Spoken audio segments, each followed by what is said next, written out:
Hello and welcome to your mentor moment. Today we're talking about persuasion. Persuasive communications is one of the keys to career success.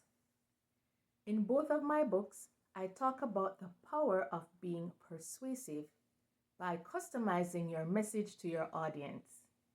Whether you're trying to get buy-in from senior leadership, or you are trying to convince hiring managers or recruiters to shortlist your application, you must ensure that the specific information that will be convincing for your audience is easily found and effectively communicated.